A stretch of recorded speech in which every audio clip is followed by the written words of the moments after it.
চোখের আড়াল মানেই যে মন থেকে সরে যাওয়া নয়, ৩০ বছরেরও বেশি সময় ধরে তা প্রমাণ দিয়ে চলেছেন আলকা নীরাজ। ৩০ বছরেরও বেশি সময় ধরে বিবাহিতা হয়েও একসঙ্গে থাকেন না সঙ্গীত শিল্পী আলকা ইয়াগনিক। কিন্তু কেন?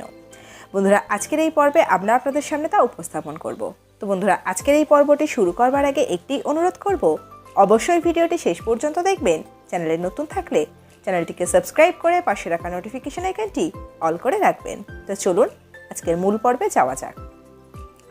মাত্র 14 বছর বয়সে বলি ইন্ডাস্ট্রিতে গানে ডেবিউ হয়েছিল তার। 2000-এরও বেশি গান রেকর্ড করেছেন তিনি। অন্তত 16টি ভাষায় গান গেয়েছেন।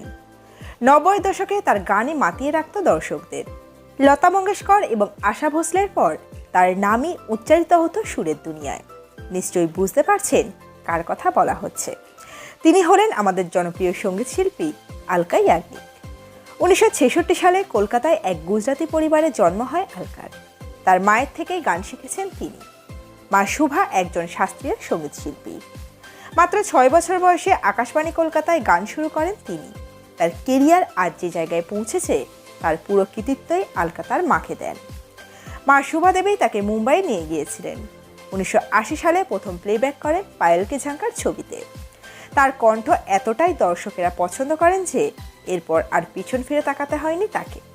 তিনি এতটাই হিট দিয়েছেন যে একসময় লতা মঙ্গেশকর এবং আশা ভোসলের সঙ্গে টক্কর শুরু হয় তার।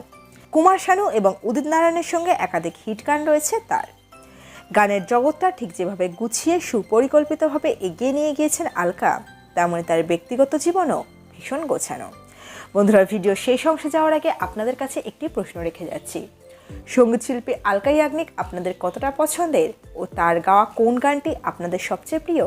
আপনারা চাইলে আমাদের কমেন্ট বক্সে কমেন্ট করে জানাতে পারেন। তো চলুন ভিডিও শেষ পর্বে যাওয়া যাক। কেরিয়ারের চাপের ছায়া কখনো তার ব্যক্তিগত জীবনে পড়তে দেননি তিনি। তাই স্বামীর থেকে অনেক দূরে থেকেও কখনো তাদের মধ্যে দূরত্ব তৈরি হয়নি। 1989 শিলংয়ের এক ব্যবসায়ীকে বিয়ে করেন আলকা। কর্মসূত্রে বছরের বেশিরভাগ দিন আলকাকে মুম্বাইয়ে থাকতে হয়। আর ব্যবসার প্রয়োজনে তার স্বামী নীরাজ কুমার রয়ে গিয়েছেন শিলংয়ে। এরকম পরিস্থিতিতে বেশিরভাগ সম্পর্কেই বিচ্ছেদ আসে, কিন্তু আলকা নীরাজের ক্ষেত্রে তা হয়নি। তাদের মধ্যে বোঝাপড়াটা এমনই। তাদের পরিচয় অনেকটা ফিল্মের মতোই। মায়ের সঙ্গে আলকা দিল্লি গিয়েছিলেন একবার। স্টেশনে তাদের নিতে আসেন নীরাজ। তারা কেউই একে অপরকে চিনতেন না তখন। নীরাজ ছিলেন আলকার মায়ের বন্ধুর আত্মীয়। প্রথম দেখাতেই ভালো লেগে গিয়েছিল একে অপরকে। সেখান থেকে বন্ধুত্ব এবং প্রেম। ব্যবসার প্রয়োজনে মুম্বাই এলে আলকার বাড়িতেও আসতেন নীরাজ। আলকা তখন তার কেরিয়ারের একবারে শীর্ষে। তার পক্ষে মুম্বাই ছেড়ে শিলংয়ে গিয়ে থাকা অসম্ভব ছিল। আর নীরাজের পক্ষেও একইভাবে ব্যবসা ছেড়ে আসা সম্ভব নয়। তাই বাড়িতে যখন তারা বিয়ের কথা জানিয়েছিলেন, দুই বাড়ি তাতে রাজি হয়নি। এ বিয়ে টিকবে না এমন আশঙ্কায় প্রকাশ করেছিলেন পরিবারের লোকজন। তারা শোনেননি। সম্পর্কে বিশ্বাস রেখে আজও সবাইকে ভুল প্রমাণ করে চলেছেন আলকা নীরাজ জুটি।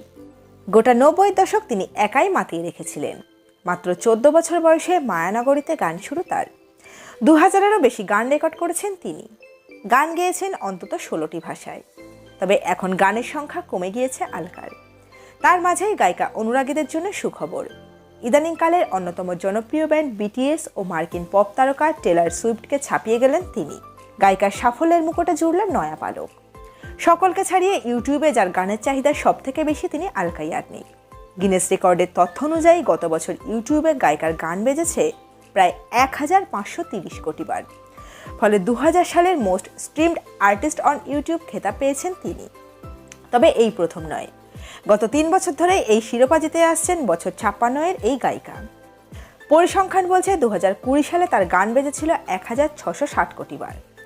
2021 সালে সেটা দাঁড়ায় 1700 কোটি। অন্যদিকে 2022 সালে বিশ্বব্যাপী বিটিএস এর গান বেজেছে প্রায় 795 কোটি বার, যা আলকার সাফল্যের তুলনায় প্রায় অর্ধেক। তবে 2022 সালে ইউটিউবের সেরা 5-এর তালিকায় আলকা ছাড়াও রয়েছেন আরও 3 জন ভারতীয় শিল্পী। তারা হলেন উদিত নারায়ণ, অরিজিৎ সিং এবং কুমার শানু। তো বন্ধুরা, এই পর্বে ছিল এতটুকুই। খুব দ্রুত ফিরে আসবো এরকমই নতুন কোনো পর্ব নিয়ে। আজকের পর্বটি আপনাদের কেমন লাগলো অবশ্যই কমেন্ট বক্সে কমেন্ট করে জানাতে ভুলবেন না। অজানা গল্প চ্যানেলের সঙ্গে থাকার জন্য সকল দর্শক বন্ধুকে অসংখ্য ধন্যবাদ।